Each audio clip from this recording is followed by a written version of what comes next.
तर हेलिकॉप्टर प्रवासासह इतर अनेक मुद्द्यांवरून उद्धव ठाकरेंनी एकनाथ शिंदेंवर टीका केली. पालिका लुटले, राज्याची तिजोरी लुटले, मुंबईची तिजोरी लुटलेली आहे. मुंबई आणि ठाण्याची महापालिका म्हणजे मुंबईवरती जवळपास 2.25 लाख कोटीचं देणं देऊन करून ठेवलेलं आहे. कोणी केलं हे? आहे शेतात जायला हेलिकॉप्टर. काय शेतकरी, पंचतारांकित शेती, हेलिकॉप्टरनी शेतात जातो. मग इकडे जरा काही मनासारखं नाही झालं का तिकडे जाऊन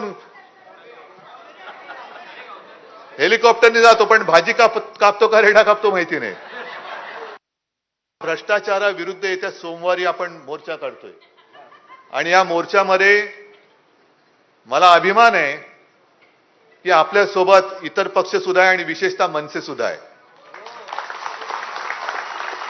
कारण शेवटी आपल्या मुळावरती कोण येत असेल, आपण भांडत राहायचं, मग शत्रू हवेत कशाला?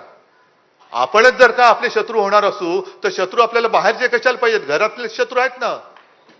त्याच्यामुळे आता हे घरातलं शत्रुत्व सगळं बंद करा आणि आपल्या मुळावरती जो आलेला आहे त्याला पहिला उकडून फेकून द्या. आणि तसं केलं तर मग मी आज सांगतो, जसं शिवसेना प्रमुख म्हणाले होते ना, त्या शत्रूला जेव्हा उकडून फेकलं जाईल ना, तेव्हा मी स्वतः सगळ्यांच्या सोबत एकविरा हिच्या दर्शनाला येईल.